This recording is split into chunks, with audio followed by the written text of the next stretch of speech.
Morning everybody, welcome to the Saturday edition of Plumbing with Tim. Today we're in the Wrangler and we're going to be heading south down to the C-54 Canal, the southernmost point of Brevard County, and I'm going to take you behind the scenes and show you some of what it's like to be at the world famous Stick Marsh. Welcome guys, we have arrived at the world famous Stick Marsh Conservation Area located here on the border of the Indian River County and Brevard County in southeastern central Florida.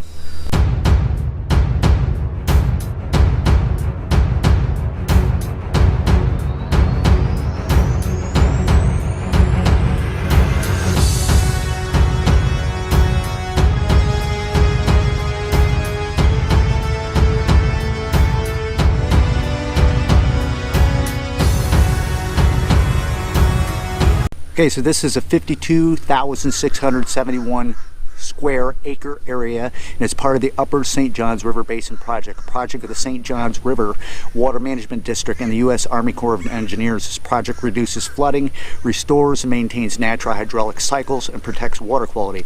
It also reduces freshwater diversions to the Indian River Lagoon, a saltwater estuary, and enhances native habitat for fish and wildlife. Now, this area was part of the original Fellsmere Farms Company, one of the first farms established in the area when marshes were drained for agricultural uses.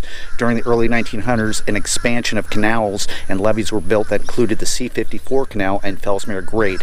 These alterations resulted in the loss of most of the vast marshes that comprised the headwaters of St. Johns River.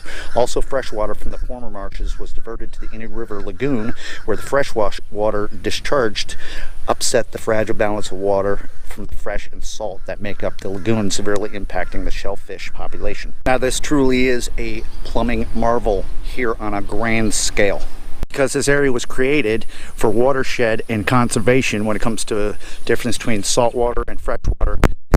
It became one of the highest and most sought after sportsman fishing playground in the world. Right here at the Stick Marsh is where they also hold some of the largest bass tournaments in the world. I believe, if my memory serves me right, that the largest bass on record was caught right here.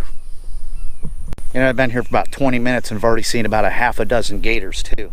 This is just a huge area for conservation and wildlife, and such an ecosystem that was naturally created by the force of water and a river and the diversions of dams and levees. All right, so we're going to get the heck up on out of here, and we're going to go down and follow the C-54 Canal east about 15 miles, and we're going to get to one of my favorite little spots. I'm going to show you what's happening there, so check it out. All right, so this road I'm driving down here, I'm actually traveling between two canals. To my right is the Fellsmere Grade, which is the original canal that was put in for watershed back in the early 1900s, and to my left is the C-54 Canal that was put in by the Army Corps Engineers. It's a little more modern, and it, as of these days, takes on the lion's share of this watershed and heads east towards the St. Sebastian River, which eventually will dump into the Indian River Lagoon. All right, so I stopped along the way here before we get to the end of the C-54 Canal,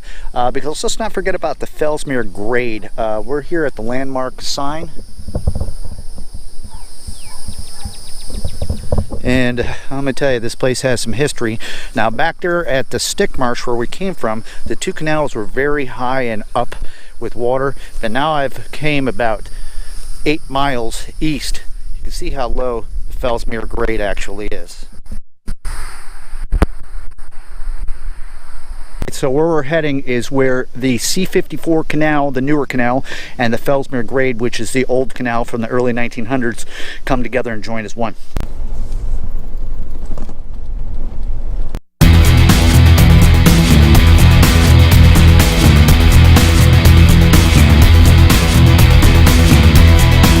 Alright, so we have arrived at the mouth of the C-54 Canal, where the Fellsmere Grade meets and all dumps into one and flows east a few more miles into the St. Sebastian River. At this point, when the water gets here, it's brackish, which means it's half salt, half fresh. And it's a bit windy out here because the wind just whips on through here. There's a lot of fish of every kind, wildlife, you name it, as well as a dam. And this has been a really cool spot and truly is a plumbing marvel.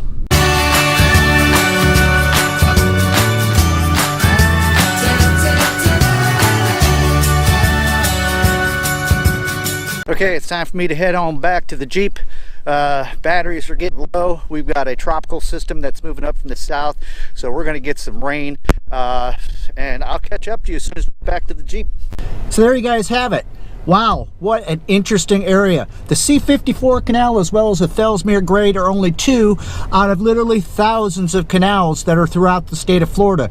We literally live only feet above sea level, which means if we didn't have these series of canals and levees and dams and stuff, we would all be underwater. This helps protect our residential areas and stuff. It's just another modern plumbing marvel that mankind has come up with to devise ways to keep residential areas dry, and while they're at it, to set up ecosystems that truly are amazing. So I hope you guys have enjoyed this video. It's been a little bit educational and entertaining. Remember, hey, listen, if you're ever down here in the Central Florida area, make sure to stop in here and check out the world famous Stick Marsh. You can check it out online, Google it, and you can see all the neat things. There's huge bass tournaments that happen down here, but in essence what really happened, it was a result of a plumbing phenomenon to try to watershed water to keep our communities dry and such. So don't forget that plumbing goes way past anything residential that you might not usually think about. So until next time, make sure to drop down and hit the subscribe button, give me a thumbs up, like, comment, and share it with a friend, and have yourself a wonderful Memorial Day weekend. Until next time, this has been Plumbing with Tim. Keep plumbing.